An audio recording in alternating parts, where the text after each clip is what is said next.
The threat to Britain is not hard-working people coming here to build lives. It is race-baiting white people. Race-baiting white people who want to stir fear for profit online. Just using, hoping for even tragedies to fit their narrative. It's appalling. People who have got huge social media followings and so on, instead of just waiting for the police to say what they've got to say and the appropriate conclusions can be drawn. Astounding. In the United Kingdom, we're actually meant to just turn the other cheek now after atrocities. So because the slaughtering of 10 British innocents on a train on Saturday night at this point hasn't resulted in a fatality, just look the other way. Just accept the police saying, oh, this guy was British born. No doubt very soon we're going to hear it's mental health issues. Oh, and by the way, we're not meant to say anything anyway because we worry about the contempt of court, draconian contempt of court laws. Then, of course, we have all the usual suspects on the mainstream media saying that if we raise any questions about this Peterborough madman who was on the loose for 24 hours committing what at least is an accused knife crime after knife crime, if we even raise any of that, you know what? We're just trying to sow division. We're just trying to sow hate. Or maybe we're racist. But unfortunately, I think we need to keep reminding people of what this man was doing in Peterborough in the hours before he was able to get on that train and start stabbing people at random. Watch.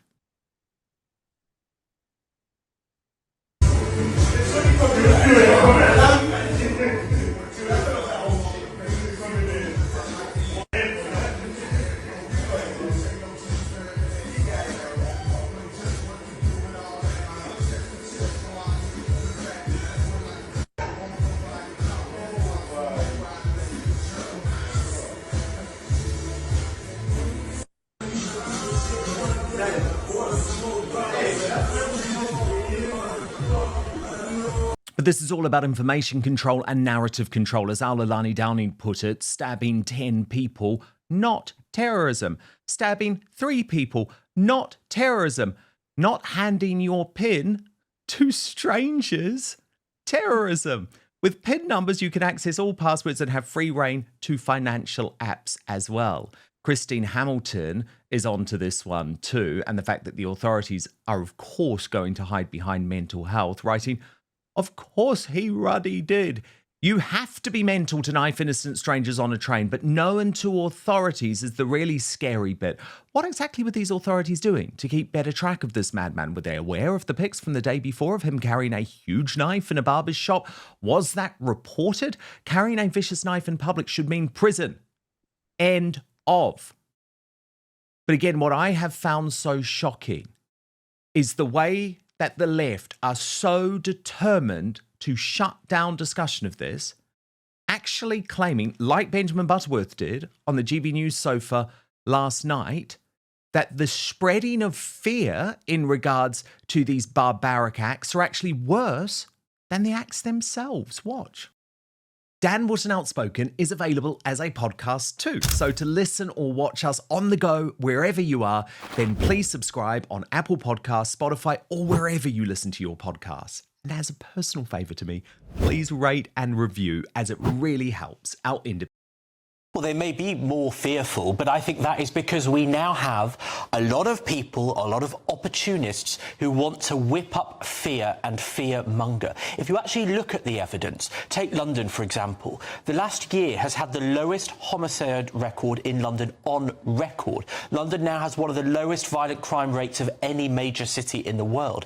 Violent crime has been falling in Britain since the 1990s. Crime in this country that is similar to the horrendous one we witnessed at the weekend has been falling, and yet people are more scared. And what we saw in recent days was people trying to whip up fear and anger and division, and that does nothing for public safety. Talking Tosh, we've seen film after film after video on social media. That's the whole point.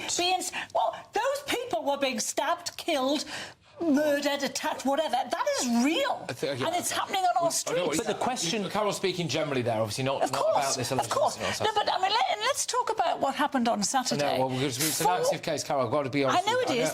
No, I'm not going to talk about the case. I'm going to say that 4 million people take train journeys every day.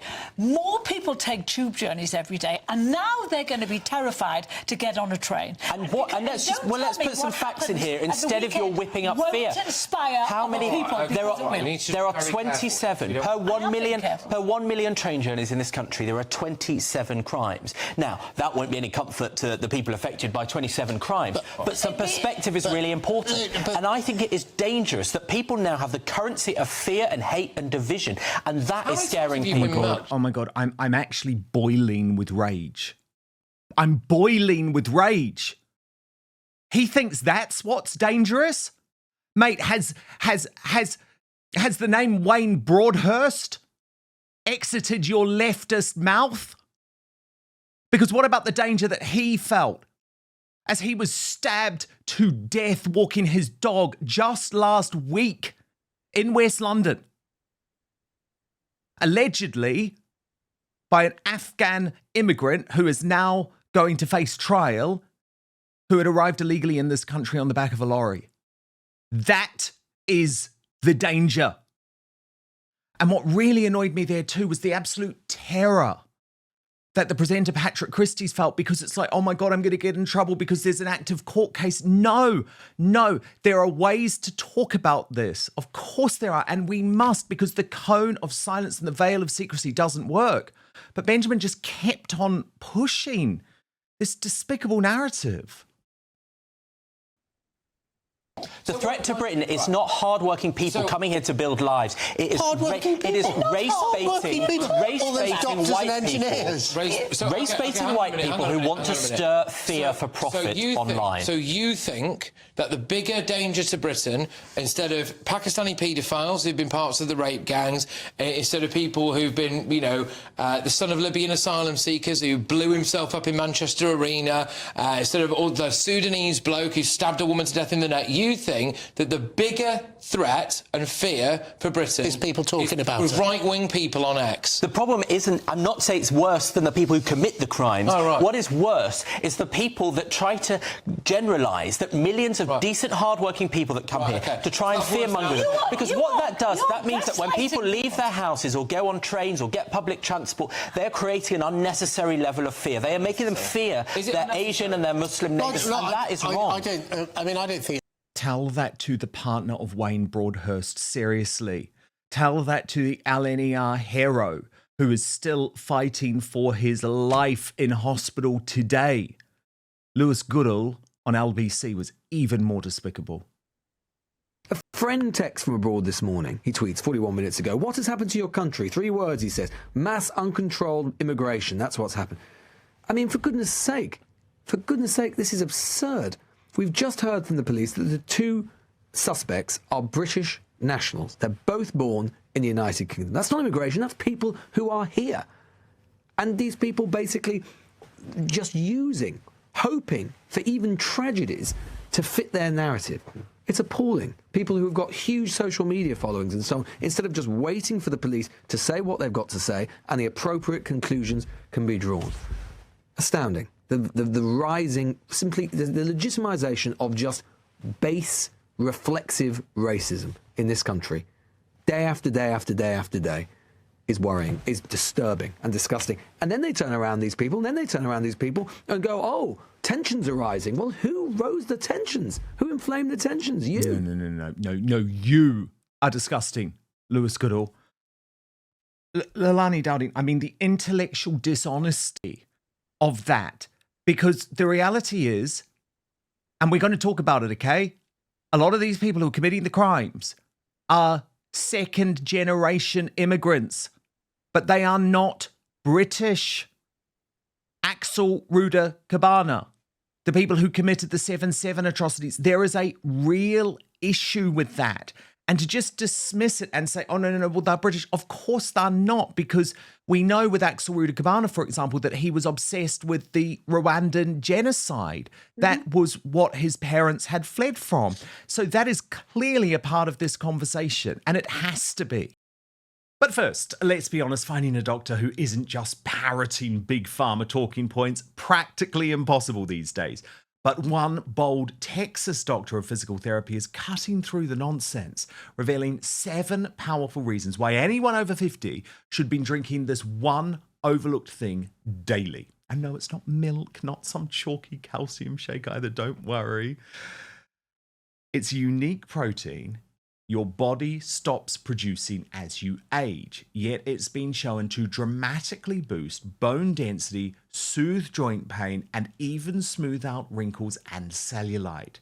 Users are also seeing thicker hair, stronger nails, and faster results than you would expect, some in just 2 weeks. And get this, over 5 million jars sold, more than 8,000 5-star reviews, and a 365-day money-back guarantee. That is confidence. So for my listeners, you can get up to 45% off this formula plus free shipping right now.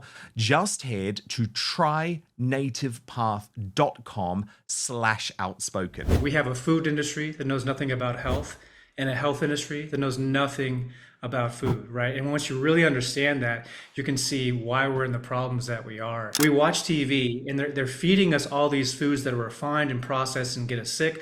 And the next commercial is a commercial about a pill that we're supposed to take. The forefront of what we do here at Native Path is we try to get people off the path of what most people are doing is eating that stuff and taking those pills and get them on the path to eating, moving, and living in harmony with their biology. Collagen is, in my opinion, it's the one thing that if you take it, everything else starts to get easier or unnecessary because it's so foundational in the structure of your body. We're deficient in this very important protein that our ancestors got plenty of. So it's a big part of what I say is important when we're aging. You have to have this as part of your diet. Again, that's trynativepath.com/outspoken. No fluff, just results.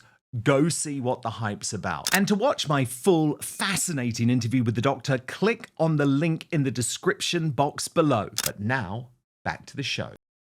Dan, we have to talk about all of this and we must not be afraid to, and we have to be angry. We have to be angry because if you're not angry, where does it stop? You cannot. Benjamin Butterworth, it drives me insane that he's unwatchable. Lewis Goodall is unwatchable. The fact that they even bring these people on there to say, well, let's, you can't talk about it because it's stirring up hatred. It has to be talked about. We have to talk about it right from where the police aren't doing their jobs, like in this case, where he walks in with a knife and he's not caught. He should have already been in custody. They can bloody find you if you write a tweet or offensive tweet that they don't like. They can find you. They didn't get this guy. There were chances. Now, maybe it's because the police, when they have arrested people for just carrying a knife without stabbing them, policemen like Lorne Castle, who got fired for being a going bit after rough. an assailant. Being a bit rough. Being a bit rough with a guy who had a knife, right? Then you have in 2024 the guy in Golders Green walking around with a knife, got arrested, no jail. Then you have the guy in Kensington who pled guilty to assault, pled guilty to possessing an offensive weapon in public because he attacked a man with the, not a smart idea of burning a Quran, but he still attacked a man with a knife, pled guilty to it in court, pled guilty to possession of an offensive weapon in public. And you know what? He walked away on a suspended sentence. So then the police think, well, why waste our time going after somebody who's holding a knife, who hasn't killed anyone yet? So the whole thing never even gets prevented because they're not going after knife crime. They've just stopped caring. And then Benjamin Butterworth, he decides that, it's okay. It doesn't matter. Only a handful of people are being stabbed to death or stabbed and put into and if we talk about it, we're the problem. And by the way, can I just absolutely stress something very, very important, Lizzie? This is not about color for me. This is about faith, and it's about Islamism. And we had a stark example of that yesterday. And again, I feel like this has been missing far, far too much in the news. So let me just take you through the story very quickly.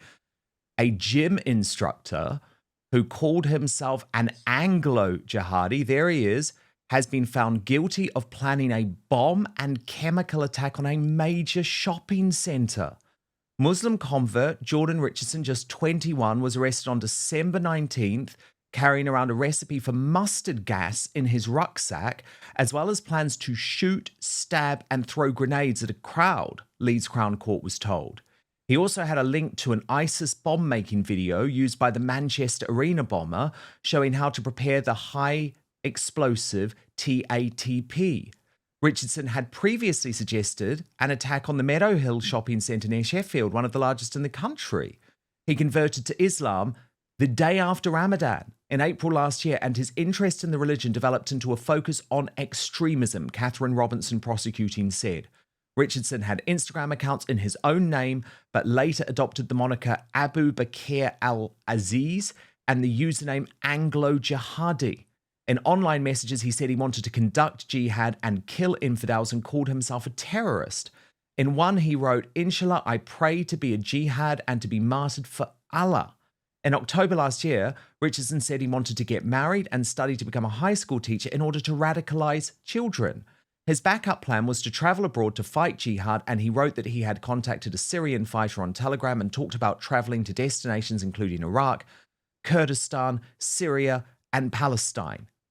And so, for me, Lizzie, this absolute scumbag, Jordan Richardson, I want him locked up. I want the key thrown away. And I just stress again, this is nothing to do with colour or ethnicity. It is to do with a very, very dangerous faith. By the way, a faith that wants to push me off the top of buildings and wants you two locked up with everything covered apart from your eyes. Well, first of all, I have to make a correction. I don't believe it is a faith. It's an ideology, a very dangerous ideology. Very good point. I agree with you that he absolutely should be in prison, and he's a danger to society. That is as simple as that. And thank God that they actually got him, caught him, before he actually caused fatalities or loss of life. Because this ideology is dangerous, and it is like a virus spreading in our country, and we're not allowed to talk about it. We're told that we're some sort of phobic if we do mention it. You know, we're allowed, and the whole thing about Benjamin Butterworth saying that people talking about it or people sharing things online, sharing truth online and sharing information and evidence online are more dangerous. I'm sorry, but we need to know, we need to be aware in order to be vigilant, in order to keep ourselves safe. We need to be aware. We need to know what's going on. I don't want to get on public transport if somebody's going to be carrying a weapon. You know, I don't go out of my house and arm myself. I don't think I have to, but we are living in those times. Well, that's another debate, isn't it? I mean, Leilani, are you pro this movement that we've seen people like Alex Phillips and Samantha Markle and Sophie Corcoran and Charlotte Gill back for women at least to be able to carry pepper spray in the United Kingdom? Yeah, absolutely, I am. And I actually did a little post a couple of days ago after this happened. I've had a few things by my door window that I will take out with me in my handbag. Farb gel.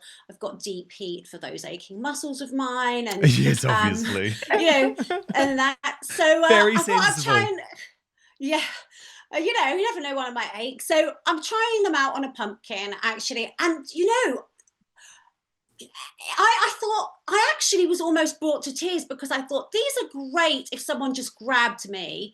But if somebody was trying to come at me with a weapon, I'd have to be too close to that weapon to be able to use them effectively. The nozzle doesn't go far enough, or anyway, going back exactly. To Whereas yes, on a train, like yes. a contained carriage, yes. pepper spray could have made such a yes. difference. And yes. we're sitting ducks. That's the problem at the moment. We are sitting That's ducks. What I said. And trust me, our enemies are armed. You know, the enemies within this country are armed. Yes. You know what else, you know, as you were saying about this, like, you know, this guy converted. The UAE foreign minister 8 years ago said there will be a time when we see more radical extremists and terrorists coming out of Europe because of the lack of decision making, trying to be politically correct, or assuming they know the Middle East and Islam. Now, this is the UAE that does not allow extremism, that punishes crime. So you can go to the UAE and you can feel safe because they don't allow extremism, and they punish And crime. they ban the Muslim Brotherhood. They ban the Exactly. Muslim Brotherhood. Do we? Do we? Hell no. It is a joke. It is a joke. We would learn. I know. When are we going to learn? When are we going to learn? I mean, you hope we would. Obviously, Nigel Farage has said that if there is a Reform UK government, which I think there will be, one of the first things he will do is ban the Muslim Brotherhood. That's a start. But what about the next 4 years? My God. Thank you so much for watching Dan Wootton Outspoken. Please click on my face just to the bottom left to subscribe to this brand new independent news source and turn on the notification bell so you'll be alerted to our brand new live shows, uncancelled interviews, and special royal episodes. Outspoken is also now available as a podcast, so you can listen to the show every weekday on the go, wherever you are.